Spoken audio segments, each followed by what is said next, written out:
Tama si Manang. Pagkalabas ko kasi ng bahay, kaagad na sumalubong sa akin ang naiinip na si Mr. Valdez. Matalim na naman ang mga matang nakatitig sa akin na akala mo may nagawa na naman akong pagkakamali. Elif, did you take so long to come down? Naiirita niya ng kaagad na tanong sa akin. English iyon ha? Yes, English nga pero pasigaw naman. Heist? Naligo at nagbihis pa ako. Nag-ayos ng sarili. Binilisan ko na nga ang kilos, may reklamo pa rin, naiirita ko ding sagot sa kanya. Siya lang ba may karapatang magalit? Ako din dapat. Pak, narinig kong bulong niya at mabilis akong tinalikuran. Nagtatakang nasundan ko na lang siya ng tingin. Akala ko ba aalis kami, bakit ako nilayasan? Heist? Ang labo ng lalaking iyon. Bahala siya. Makaikot na nga lang sa paligid kaysa naman pansinin ko ang sabaw niyang pag-ugali. Nakangiti kong inilibot ang paningin ko sa paligid hanggang dumako ang mga paningin ko sa isang fountain. Yes. Fountain talaga at kay ganda. Akmang. Ihahakbang ko na sana ng mga paa ko papunta doon nang maramdaman ko ang paghawak ng kung sino sa braso ko. Saan ka pupunta? Narinig kong bigkas na naman ang galit na boses ni Mr. Elijah Valdez. Pambihira, tinalikuran niya na ako kanina pero bakit bumalik na naman siya? Doon, sagot ko sabay nguso sa fountain. Napansin kong lalong nagsalubong ang kilay niya. Hindi marahil natutuwa sa naging sagot ko. Aalis tayo. Hindi ba nabangit sa iyo ng dalawang kasambahay na aalis tayo?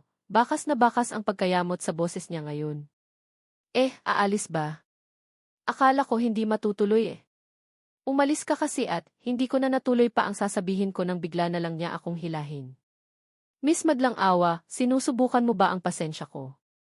Bakit ba feeling ko ang tigas ng ulo mo, naiinis niyang bigkas? Hindi naman ako nakaimik. Kahit kasi. Hinihila niya ako, hindi ko pa rin mapigilan ang sarili ko na ilibot ang paningin ko sa buong paligid.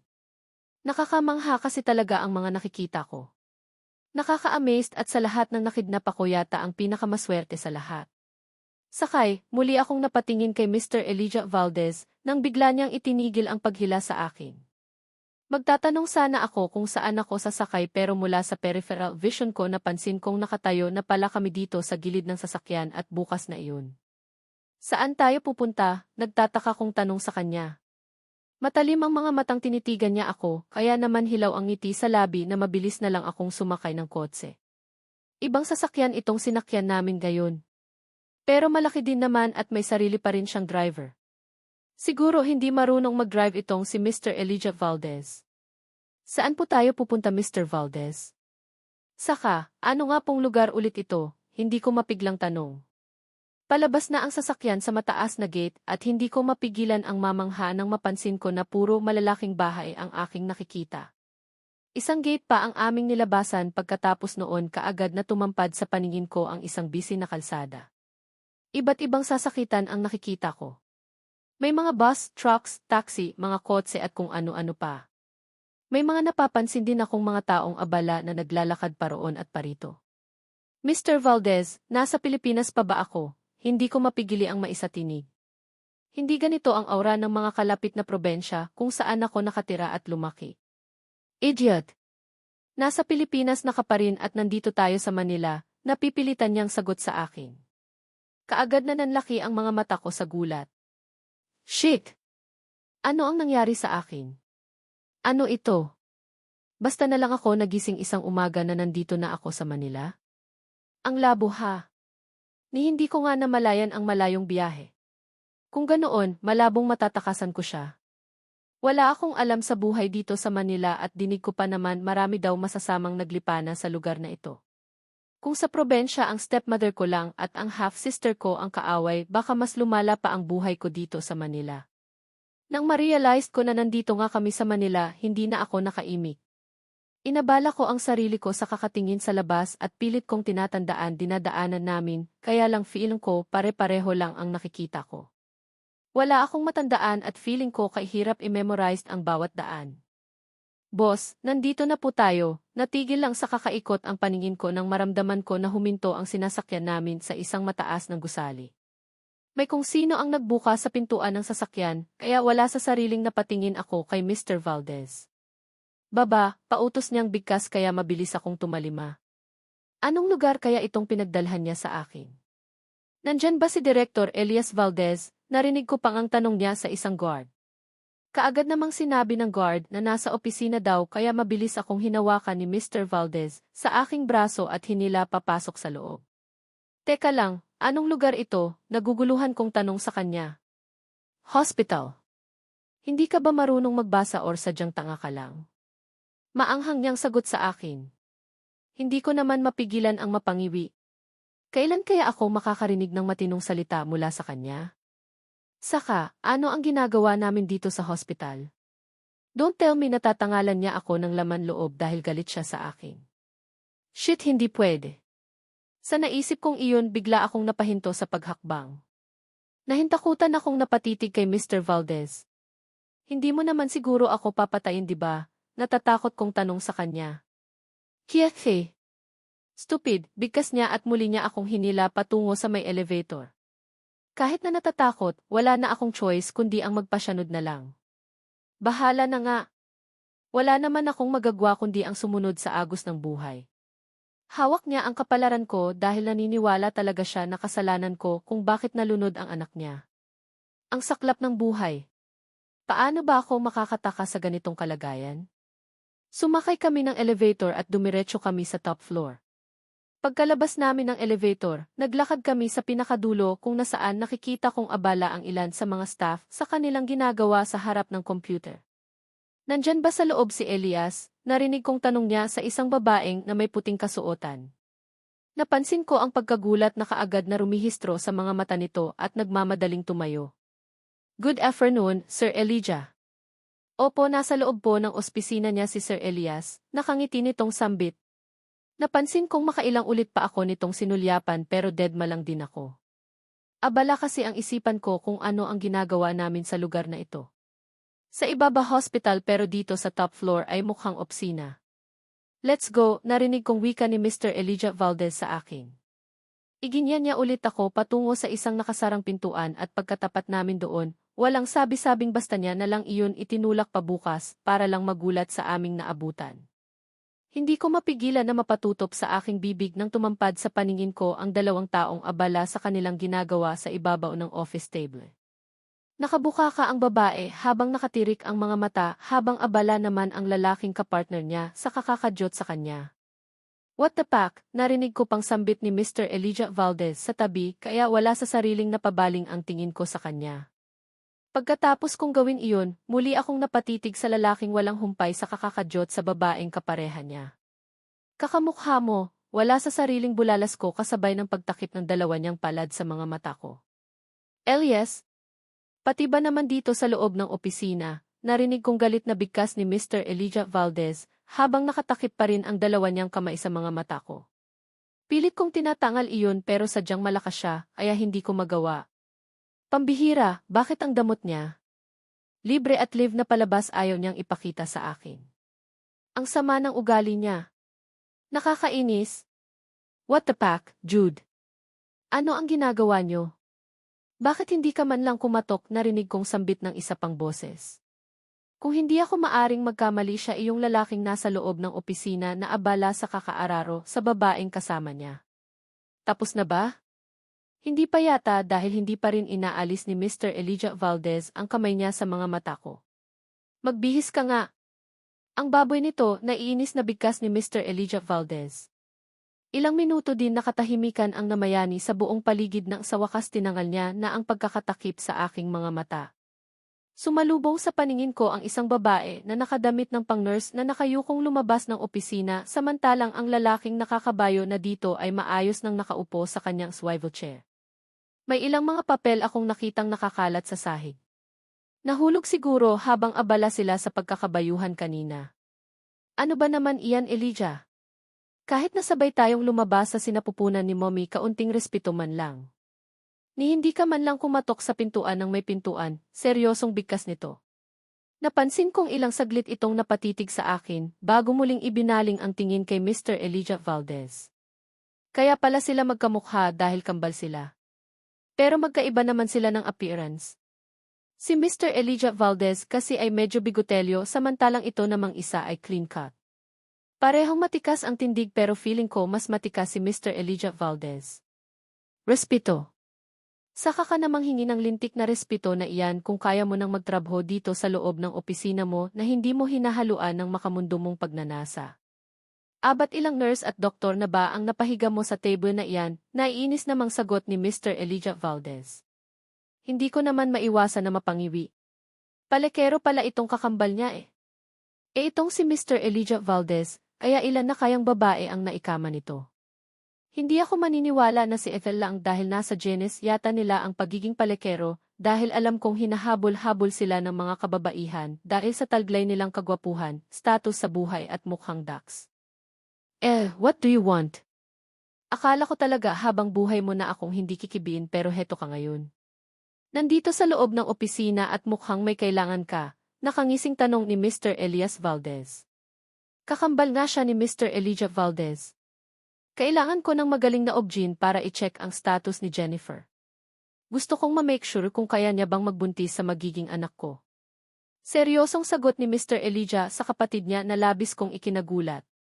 Wala talaga akong idea kung bakit nandito kami ngayon sa hospital na ito. Teka. Pumapayag na ba ako?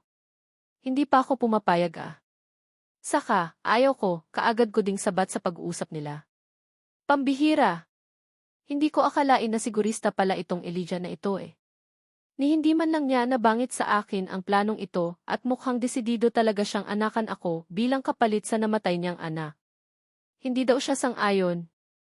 Ang what is her name again? Seryosong tanong ni Dov Elias. Isa siyang doktor base na din sa.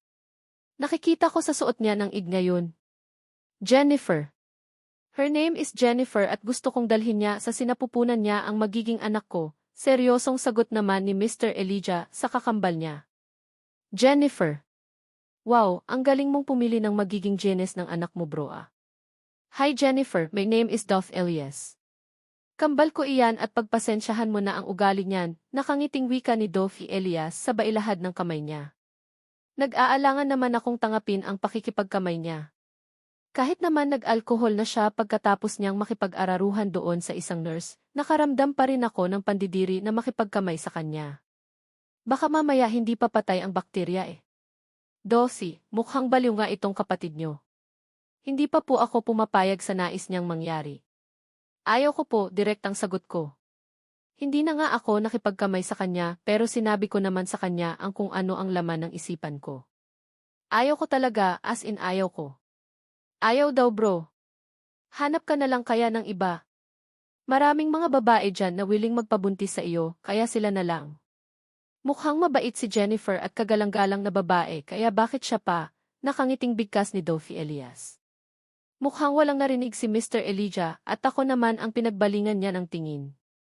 Wala ka namang choice kundi ang pumayag diba? Remember, malaki ang kasalanan mo sa akin at kailangan mong pagbayaran iyon sa pamamagitan ng pagbubuntis sa aking anak, seryoso niyang bigkas. Hindi ko na naman tuloy mapigilan ang mapalunok ng sarili kong laway. Ano ba itong napasukan ko? Mukhang kay hirap labasan dahil desidido talaga itong si Mr. Elijah sa plano niya. Available sila Dr. Arif Lagdamio at Dr. Francisca Garcia. Pwede ko kayong i-book ng appointment ngayon din kung gusto nyo, nakangiting sagot ni Dov Elias. Kaagad namang tumutol ang kalooban ko sa narinig kong iyon pero may magagawa ba ako? Mukhang wala dahil kahit na tumanggi man ako ng makailang ulit, magiging bingi lang itong si Mr. Elijah at susundin niya talaga ang kung ano man ang nais niya.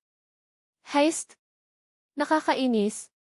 Hindi pa ako ready na magkaanak at tiyak ako na kapag maisagawa niya ang pakay niya sa akin, kukunin niya lang ang bata at itatapon niya lang ako na parang basahan at iyon ang ayaw kong mangyari. Wala pa man pero natatakot na ako sa mga posibleng nangyari.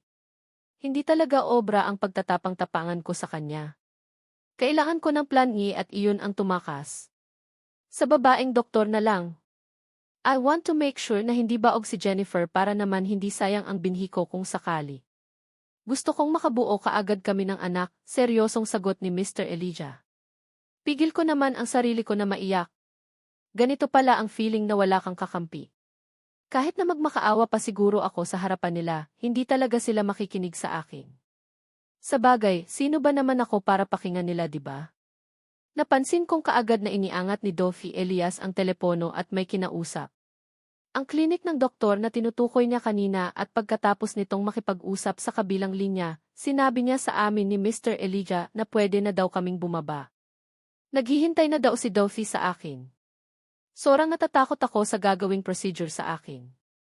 Ayaw ko sana kaya lang nang muling hawakan ako ni Mr. Elijah sa braso wala na akong nagawa pa kundi ang magpasyanod na lang. Kahit na ang totoo, natatakot ako. Wala na akong nagawa pa nang sapilisyan akong dalhin ni Mr. Ija sa klinik ni Doktora Francisca Garcia. Ang objin na inirekomenda ni Dolphy Elias, narinig kong pag-aari pala nila ang naturang hospital. Wala talaga akong laban at kahit na ilang beses akong nakiusap kay Elijah na ayaw kong pumayag, nagmistula siyang bingi at ayaw akong pakinggan. Mamili ka, mabubulok ka sa kulungan or dadalahin mo sa sinapupunan mo ang anak ko. Seryoso niya pang ang bigkas kanina bago kami lumabas sa opisina ni Dolphy Elias, parang gusto kong piliin na magpakulong na lang pero noong sinabi niya sa akin na mabubulok ako sa kulungan dahil kakasuhan niya daw ako ng murder doon na ako sobrang natakot. Wala akong balak na mamatay sa kulungan saka ano ba ang pwede kong maging laban sa kanya kung sakali. Mayaman siya at sigurado akong hawak niya din ang batas at mas pahihirapan niya lang din ako kung hindi ako susunod sa agos ng buhay. She's healthy. Mabubuntis siya kaagad kung naisip niyo, Mr. Elijah Valdez, nakangiting imporma ni Doktora Francisca Garcia dito pagkapos ng ilang check-up ang ginawa niya sa akin. Lalo akong kinabahan. She's safe, right Dolphy? Tanong naman ni Elijah. Yes, of course. Virgin pa si ma'am and healthy naman sa kanya ang magbuntis at her age of 22, nakangiting bigkas ni Dolphy Garcia. Wala sa sariing napatingin ako kay Mr. Elijah at muling nag-iwas ng tingin nang mapansin kong nakatitig siya sa akin. So not required para sa artificial insemination kagaya ng plano ko noon, Dolphy Garcia, nakangiting tanong ni Mr. Elijah dito. No. I suggest na mas mabilis kung magbuntis si ma'am sa normal na pamamaraan, nakangiting sagot ni Dolphy. Gracia. Hindi ko naman malaman ang gagawin ko. God. Ayaw ko nang marinig pa ang pinag-uusapan nila. Para kasi akong kinikilabutan eh. Normal na pamamaraan daw ng pagbubuntis? Ibig sabihin, magsisex kami? Heist? Kaya ko ba? Parang hindi eh. Saka, nakita ko kanina ang kargada ng kakambal niya malaki at sure akong malaki din itong kay Mr. Elijah. Ayaw ko pang mawasak ang perlas ko, no? Sa isipin kong iyon parang gusto kong kutusan ang sarili ko. Ano ba itong naiisip ko? Bakit wasakan na kaagad ng perlas ang takbo ng isipan ko? Bakit susuko na ba ako? Tatakas pa ako, di ba? Tatakas ako bago pa may wasakan ng perlas na mangyayari. Magreresita ako ng mga vitamins para inumin ni ma'am upang mapabilis ang pagdadalang tao niya, Mr. Elijah Valdez, nakangiting muling wika ni Dolphy bago siya nagsulat sa kanyang prescription paper. Hay nako, ito na nga. Mukhang wala na talaga akong kawalan nito. Yari na. Pagkapos ibigay ng doktor ang papel kung saan nakasulat ang mga vitamins na dapat ko daw inumin para mapabilis ang pagbubuntis ko, tahimik kaming lumabas ni Mr. Elijah sa klinik nito. Hindi na kami dumaan pa sa opisina ng kakambal niyang si Dolphy Elias at diretso na kami sa exit area ng hospital kung saan naghihintay ang sasakyan na sinakyan namin kanina. Pumapayag na ba ako?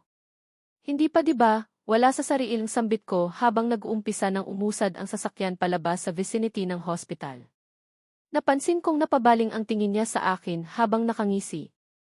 Akala ko babaog ka? Sabi ni Dolphy, healthy ka daw at posible kang mabuntis agad-agad, nakangisi niyang sagot sa akin. Hindi naman ako nakaimik. Alam mo bang sa lahat ng ayaw ko ay iyong pinagsisinungalingan ako? Bakit mo nabangit sa akin kanina na eksperto ka na sa sex gayong ang sabi ni Dolphy?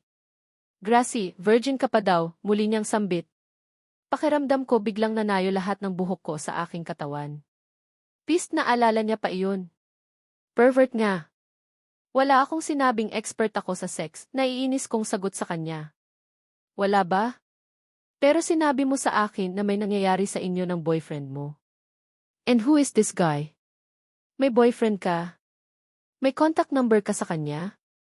Ngayon pa lang hiwalayan mo na siya dahil ayaw kong may kahati sa magiging ina ng mga anak ko, seryoso niyang bigkas.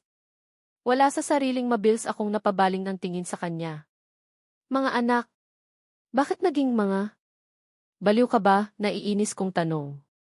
Mga, dahil kung babae ang unang lumabas sa sinapupunan mo, bubuntisin ulit kita hanggang sa mabigyan mo ako ng lalaking anak, nakangisi niyang sagot. Napansin ko pang hinagod niya ako ng tingin bago niya dinilaan ang sarili niyang labi. Manyak, mangyak-iyak kong sigaw sabay yakap ko sa aking sarili. Diyos ko po! Ano ba itong napasukan ko? Parang mas matitiis ko pang makasama ng matagal ang plastic kong stepmother, kaysa sa manyak na si Mr. Elijah Valdez. Manyak! Well, let's see. Simula ng mga oras na ito, ay ready mo ang sarili mo dahil matitikman mo kung gaano ako kamanyak soon, sweetie, natatawa niyang sagot. Hindi naman ako nakaimik lalo na ngayong pinipigilan ko na ang sarili kong maiyak.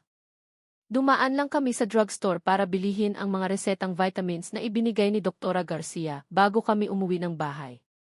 As if naman na iinumin ko ang mga vitamins na iyan.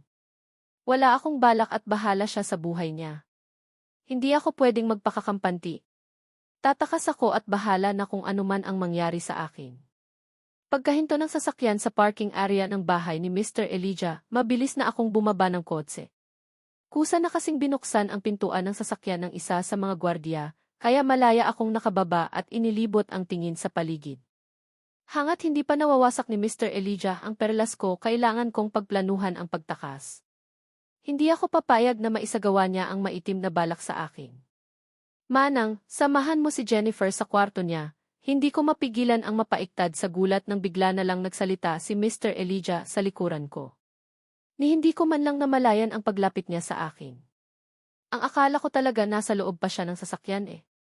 Opo sir.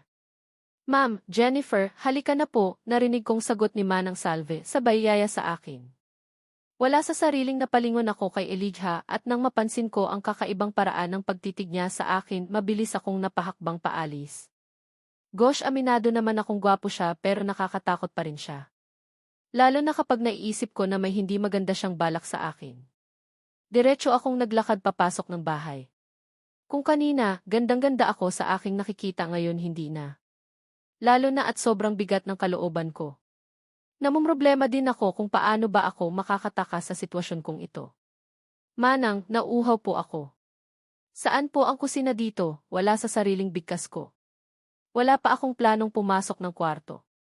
Gusto ko sanang ikutin ang paligid ng bahay, hindi para humanga kung gaano kaganda ang paligid, kundi gusto kong i-memorize ang mga bagay-bagay. Alam kong suntok sa buwan ang plano kong pagtakas dahil napansin kong maraming bantay sa may gate na pinasukan namin tapos ang taas pa ng bakod pero pwede ko namang subukan, diba?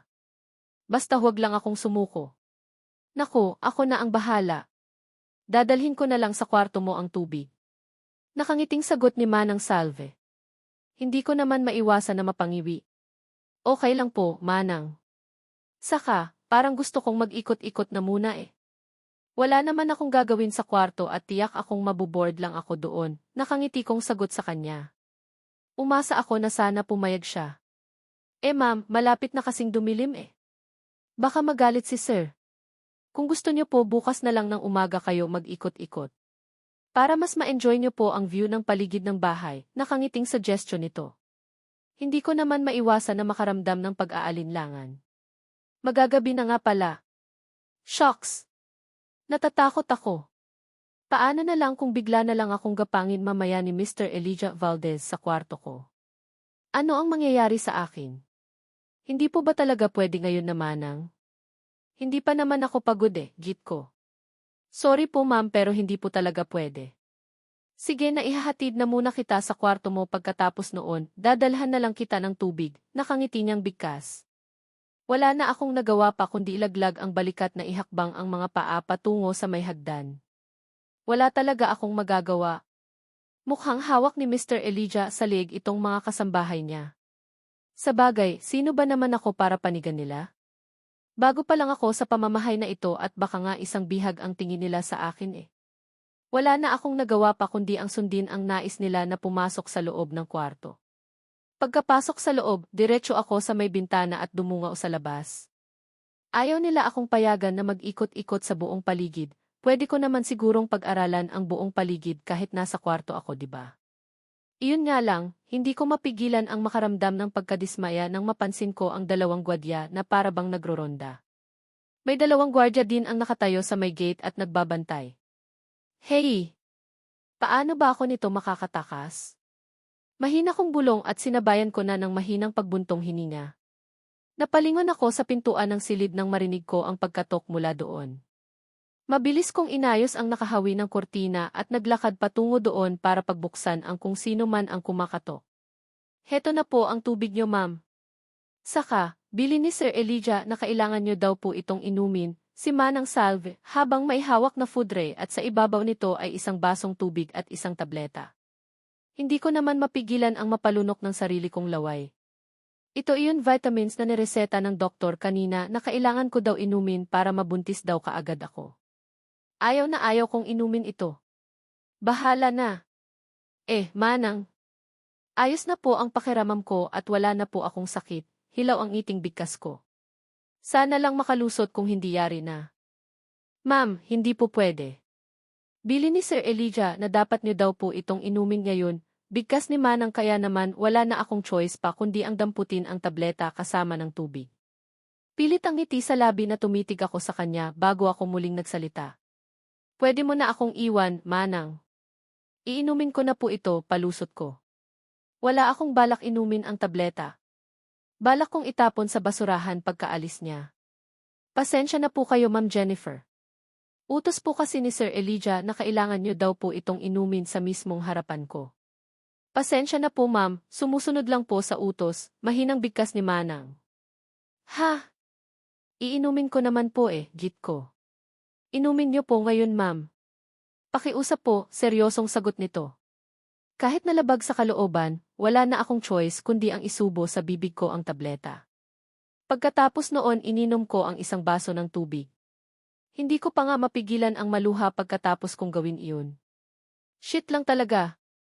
Bakit ba napakasigurista nila? Bakit feeling ko lahat ng kilos ko gusto nilang bantayan? Heist? Nakakainis. Thank you po, ma'am, narinig kong sambit ni Manang Salve bago ito naglakad palayo. Naiinis na nasundan ko na lang ito ng tingin. Wala talagang ibang tutulong sa akin kundi ang sarili ko lang. Naiinis kong ibinalibag pasara ang pintuan ng kwarto at naglakad patungo sa kama. Patihaya akong nahiga habang tulalang nakatitig sa kisam. Nandito nga ako sa magandang bahay pero feeling ko nakakulong ako. Ano ba ang pwede kong gawin para hindi matuloy ang nais ni Mr. Elijah sa akin? Nakakanis, mahina kong sambit. Bumangon ako ng kama at hinablot ang unan at mahigpit na niyakap. Ano ang gagawin ko ngayon? Ethel, kasalanan mo talaga ito Dapat lang talaga siguro sa iyo mabulok ka sa kulungan dahil sa ginawa mong ito sa akin Ikaw talaga ang dahilan kaya nandito ako sa sitwasyong ito. Bakit mo ba ako idinawit sa pagkakamali mo gayong nananahimik ako? Himutok kong bigkas. Hindi ko alam kung nakalabas na ba ang babaeng iyon sa kulungan. Kung hindi man, mabuti nga sa kanya dahil siya ang dahilan kung bakit nandito ako sa hindi kaaya-ayang sitwasyon. Hindi ko na namalayan pa kung ilang minuto na akong nakatitig sa kawalan pero muling napabaling ang tingin ko sa pintuan ng silid nang may kumakatok doon. Natatamad akong bumaba ng kama at binuksan iyon. Good evening, ma'am. Pinapasabi ni Sir Elijah na bumaba na daw po kayo para sabay na kayong kumain ng dinner, anang Manang Salve. Siya na naman. Hindi ba siya napapagod sa kakaakyat, baba sa maraming baitang ng hagdan? Sasabay po ako sa amonyong baliw. Ayaw ko, sagot ko naman na sinabayan ko ng sunod-sunod na pag-iling. Na-stress na ako sa sitwasyon ko ngayon tapos sasabay ako sa Elijah na iyon kumain. No. Naku, ma'am. Huwag po kayong magsalita ng ganyan. Baka marinig po kayo ni Sir, halos pabulong ng bigkas ni Manang. Napansin kong paimple pa itong tumingin sa kung saan kaya naman kaagad kong nasundan ng tingin ang kung ano iyon at hindi ko maiwasang manlaki ang mga mata ko sa gulat nang mapansin ko na may kikis palang nakakatutok dito sa may pintuan ng aking kwarto. Hindi ko tuloy mapigilan ang kaagad na makaramdam ng takot. Manang, gumagana po ba iyang kamera? Mahinang tanong ko dito. Kaagad naman itong tumango. Opo, ma'am. Gumagana po, mahinang bulong nito. Hindi ko na napigilan pa na mapalunok ng sarili kong laway sa sobrang tensyon na nararamdaman. Lagot na. Kung narinig ni Mr. Elijah ang sinab ko, tiyak akong kakastiguhin ako noon. Ang mga baliw na tao ay hindi nila tanggap na mapagsabihan sila ng baliw. Heist? Ano na ang gagawin ko ngayon? Ganito na lang, ma'am. Ang mabuti pa, sumama ka na lang sa akin sa dining area. Ayaw na ayaw ni Sir Elijah na pinaghihintay, kaya halika na, muling bigkas ni Manang. Wala na akong choice pa kundi ang ihakbang ang aking mga paa palabas ng silid. Dahan-dahan kong isinara ang pintuan bago ako muling napasulyap sa kamera at naglakad papuntang hagdan. 2 points kaagad ang nagawa kong kasalanan. Ibinalibag ko ang pintuan ng silid kanina tapos sinabihan ko pang baliw si Mr. Elijah. Mas lalo akong malalagot nito eh. Dapat kasi hindi ako gumagawa ng mga bagay-bagay na nakakagalit sa kanya. Malay mo naman, baka magbago pa ang isip niya kapag nakikita niyang mabait naman pala ako. Imbes na ako ang buntisin niya, maghanap na lang siya ng ibang mga babae dyan. Iyong mga babaeng willing na bumuka ka sa harapan niya. Wag lang ako dahil matino akong babae. Wala akong balak na maging palahian niya, no. Ang dining area na tinutukoy ni Manang ay kasing laki yata ng buong bahay namin sa probensya. Bumungad sa akin ang mahabang dining table na maraming mga pagkain na nakalapag. Sa harapan ng mga pagakin ay ang nakaupo na si Mr. Elijah at halata sa mukha ang pagkayamot. Nang mapansin niya ang pagdating ko, mas lalong nagsalubong ang kilay niya. Bakit ang tagal mo? Paasik na tanong niya sa akin. Hindi ko naman mapigilan ang mapangiwi. Sorry, mahinang bulong ko. Wala namang mangyayari kung makipagtalo pa ako sa kanya eh. Kakaiba pa naman ang takbo ng utak niya, kaya naman simula ngayon kailangan kong magbait-baitan. Umaasa pa rin kasi talaga ako na makakatakas eh. Hangat walang pagwasak ng perlas na mangyayari, hindi ako susuko. Sit down, maotoridad niyang bigkas. Mabilis naman akong ipinaghila ng upuan ni Manang sa mismong tagiliran ni Mr. Elijah at sininyasan na maupo kaya kaagad na din akong tumalima. Ang dami kasing pagkain sa mesa eh. Mukhang puro masasarap kaya kahit na nasa hindi kaaya-aya akong sitwasyon, kaagad na din akong nakaramdam ng gutom. Kumain ka na. House rules, alam mo bang bawal na pinapahintay ang grasya sa mesa kaya kapag sumapit ang alas 7 ng gabi, dapat nandito ka na sa dining area para kumain ng dinner, muli niyang bigkas. Wala sa sariling napatango ako. Masusunod po Mr. Elijah Valdez, mahinang bigkas ko. Ang daldal niya. May paggrasya-grasya pa siyang nalalaman ang sama nga ng ugali niya. Ang dapat niyang isipin ay hindi grasya ang aabutin ko sa kanya, kapag maisakatuparan niya ang plano niya sa akin, kundi disgrasya. And one more thing, Jennifer. Stop calling me Mr. Valdez. Instead, you can call me Elijah. Masyadong formal kung lalagyan mo pa ng ang pangalan ko since simula ngayon, dito ka titira sa bahay ko hanggang sa maipanganak mo na ang anak ko, muli niyang sambit. Hindi ko naman mapigilan ang mapalunok ng sarili kong laway. Heto na naman kami sa topic na ito. Nasambit niya na naman ang anak-anak. Jennifer, naiintindihan mo ba ang sinasabi ko? Muli niyang bigkas kasabay ng malakas na pagkalansing ng kubyertos. Para naman akong biglang nagising at mabilis na napatango. Oo po. Opo Mr. Este Elijah, kaagad kong sagot. Heast, kailan kaya ako makakaganti sa kanya? Ang sarap niya na talagang sipain sa bayad. Kainis. Eat this one. Maganda daw ito sa kalusugan, narinig kong muling bigkas niya at nagulat na lang ako nang bigla niyang lagyan ng mga pagkain ang aking pingan. Tulala tuloy akong napatitig sa kanya. Hindi ko kasi inaasahan na gagawin niya iyon dahil sa tanang buhay ko, wala pa kasing gumagawa nito sa akin. Wala pang sino man ang gumawa na lagyan ako ng pagkain sa sarili kong pingan. Salamat po, mahinang bulong ko sa bayu ko. Ano ba itong nararamdaman ko?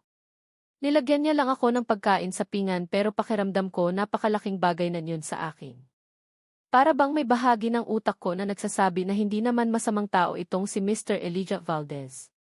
Na mabait naman talaga siya at kaya siya nagkakaganito dahil namatayan niya siya ng anak, diba? Tahimik kaming kumain. Kahit naman hindi palagay ang loob ko na makasama sa pagkain si Mr. Elijah, kahit papaano na enjoy ko naman ang mga pagkain. Masasarap eh. Lasang mayaman. Simula ngayong gabi, bawal kang magpuyat. Seryoso ako sa pakay ko sa iyo, Jennifer. Masyadong malungkot sa akin ang pagkawala ng anak ko at ito lang ang alam kong paraan para mawala ang lungkot na iyon, seryoso niyang bigkas. Bakit ako?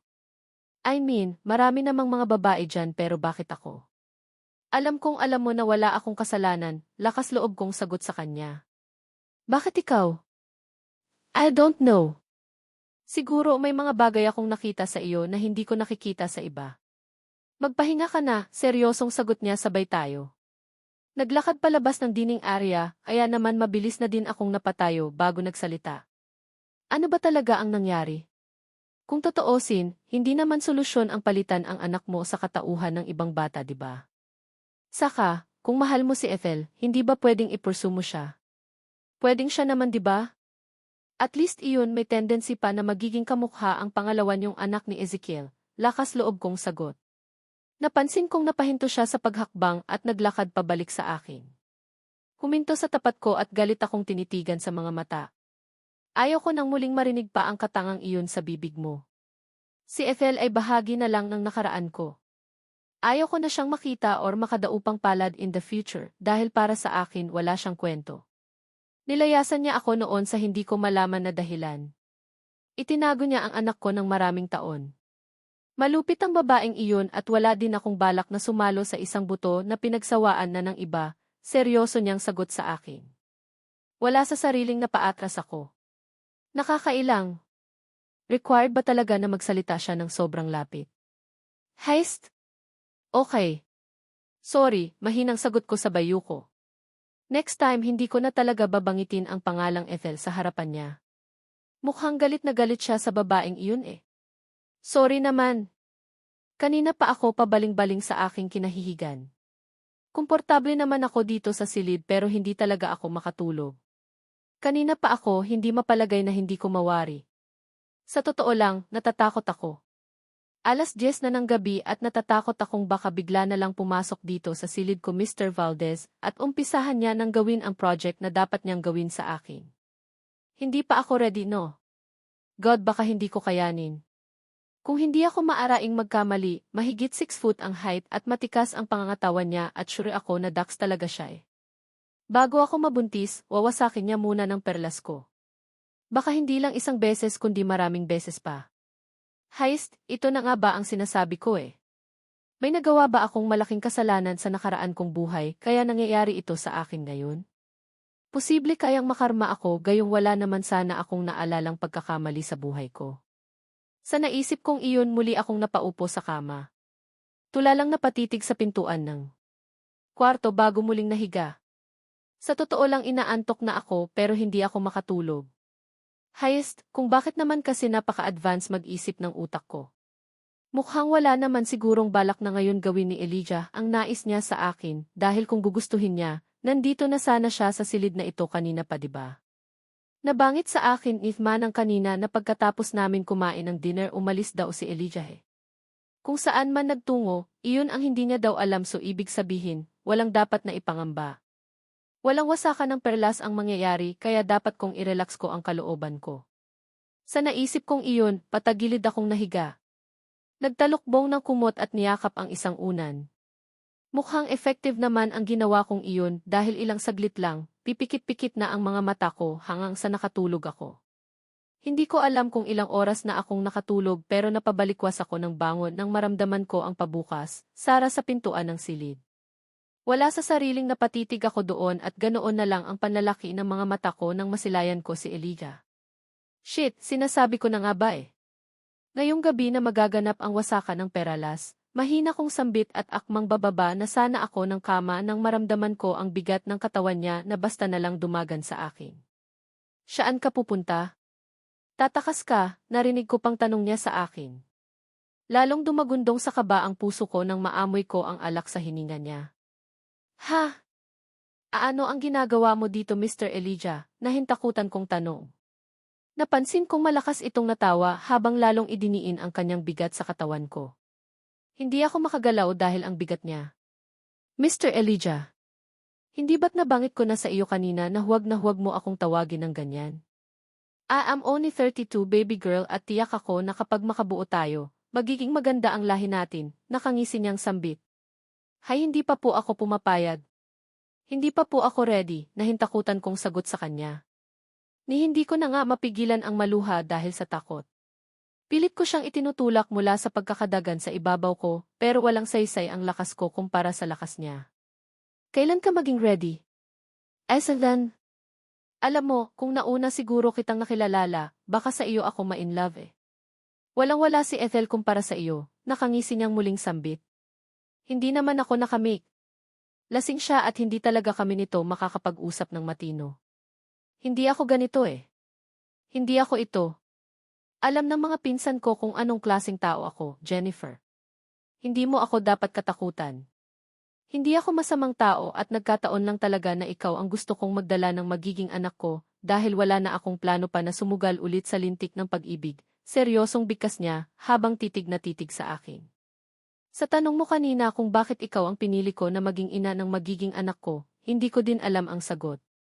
Basta bigla ko na lang naisip iyon habang nakatitig ako sa puntod ng kawawa kong anak na si Ezekiel, muli niyang bigkas. Ang totoo, kailan ko lang din nalaman ang tungkol kay Ezekiel. Inilihim siya sa akin ni Ethel at kung hindi pa sa pinsan kong si Kenneth at kakambal kong si Elias, hindi ko malalaman na nasa Villarama Santillan Beach Resort lang pala si Ethel. Hindi ko malalaman na may anak pala kami kaya lang kung saan abot kamay ko na sana siya, kung saan makakasama ko na sana ang anak ko, bigla naman siyang kinuha sa akin. Masakit sobrang sakit dahil sa loob ng mahigit 7 taon hindi ko man lang nalaman na nag-exist pala siya. Hindi naman ako nakaimik. Sa hindi malaman na dahilan bigla akong nakaramdam ng awa sa kanya. Sinasabi ko na nga ba eh. Mabait talaga siya at may dahilan siya kaya niya ito ginagawa. Pagpasensyahan mo na ako pero kung umaasa ka na magbabago pa ang isipan ko, hindi na mangyayari iyon. Siguro kung magiging masama ako sa paningin mo wala na akong pakialam pa. Walang mas mahalaga sa akin ngayon kundi ang magkaroon ng anak. Muli niyang bigkas at naramdaman ko na lang ang pagpatak ng luha niya sa pisngi ko. Gosh, umiiyak siya. Hindi malaman na dahilan, bigla tuloy akong nakaramdam ng awa sa kanya. Siguro nga, sobrang lungkot niya talaga dahil nawalan siya ng anak.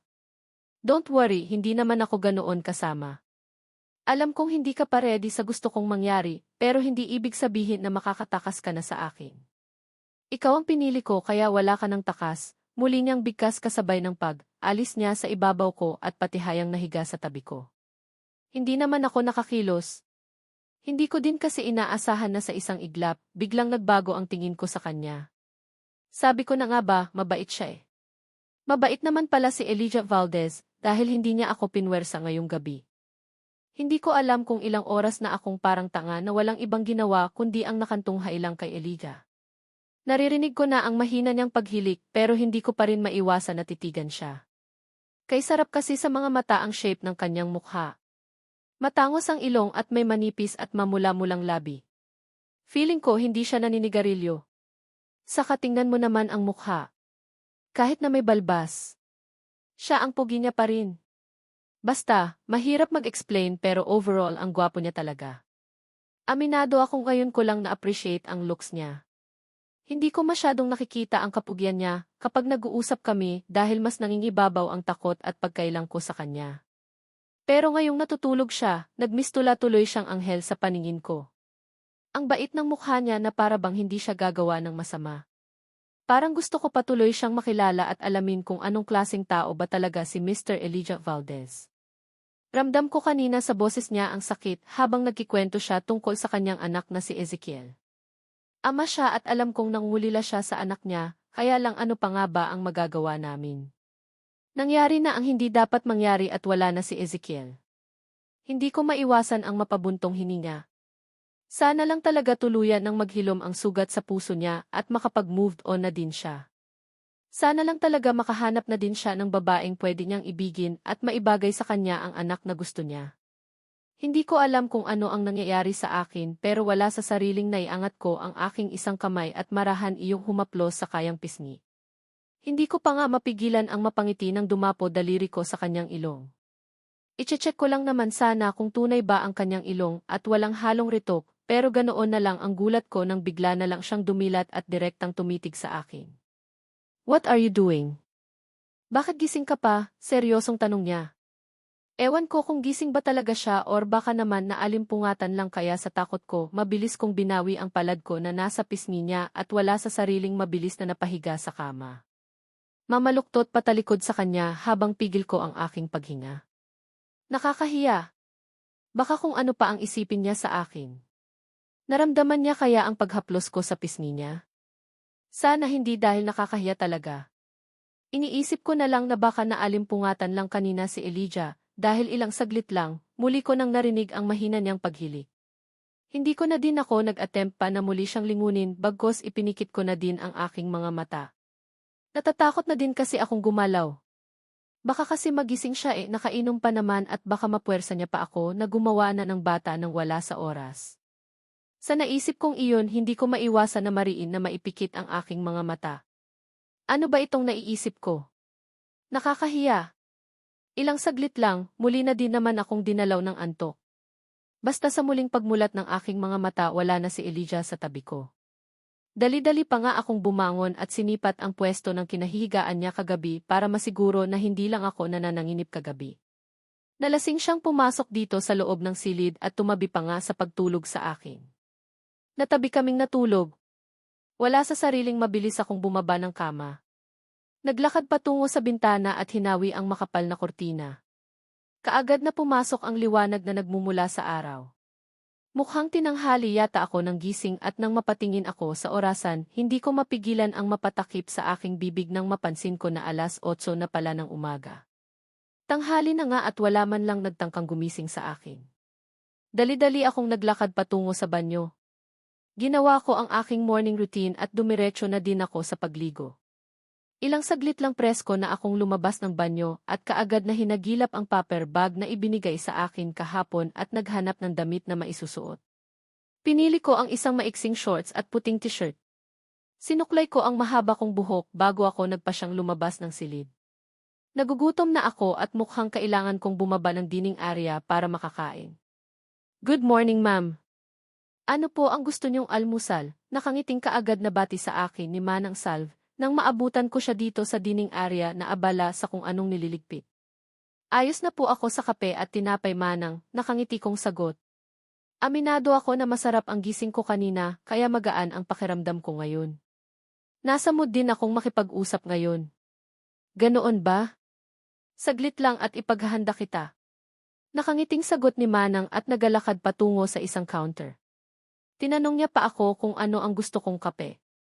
Nang sabihin ko na kapuksino, nakangiti siyang tumango at mabilis na inoperate ang coffee machine na nasa harapan niya. Mangha naman ako sa aking nakikita. Ang galing! Ang high-tech pala ng bahay na ito. Sa probensya, 3 in 1 coffee ayos na. Heto po ma'am. May mga tinapay na din po. Pili lang po kayo kung ano ang gusto nyo. May cake din po pala ma'am. Dala iyon ni Madam Miracle noong nakaraang araw. Gusto mong tikman, nakangiting alok ni Manang Salve. Hindi ko naman maiwasan na mapakunot noon nang may narinig akong babaeng pangalan na nabangit niya.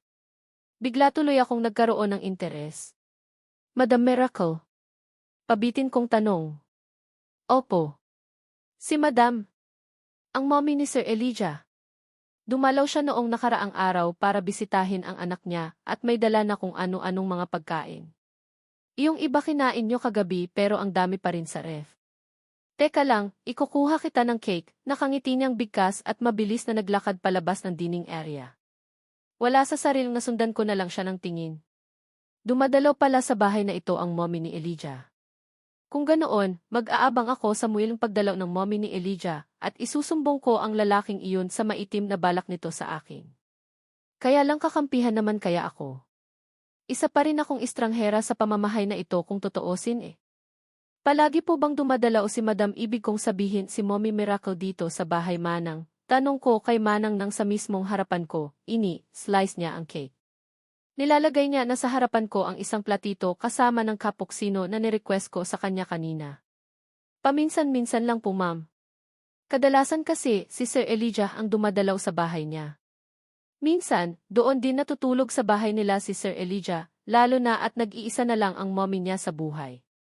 Wala na din po kasi ang daddy nila pagkikwento ni Manang. Hindi ko naman maiwasan na magulat. Wala na din ang daddy ni Elijah. Ibig niyo pong sabihin, patay na din ang daddy niya, seryosong tanong ko. Kaagad namang tumango si Manang. Opo. 2 taon na pong patay ang daddy ni Sir Elijah. Medyo may edad na din po kasi. Ang alam ko malaki ang agwat ng edad sa isa't isa ang mommy at daddy ni Sir Elijah, bigkas ni Manang. Hindi ko naman maiwasan na makaramdam ng awa kay Elijah. Kaya siguro malungkot si Elijah kasi nawalan na nga siya ng ama, tapos nawalan pa siya ng anak noong kailan lang. Heist, halos sunod-sunod na dago. Nasaan na po pala si Elijah, Manang? Wala sa sariling tanong ko kay Manang. Maagang pumasok ng opisina, ma'am. Si Sir kasi ang pumalit sa posisyon ng ama niya dahil ang kakambal niyang si Sir Elias ay isang doktor, sagot naman ni Manan sa akin. Wala sa sariling napantango ako. Wala po ba silang ibang kapatid? 2 lang po ba sila ni Doffy Elias sa pamilya Manang, tanong ko.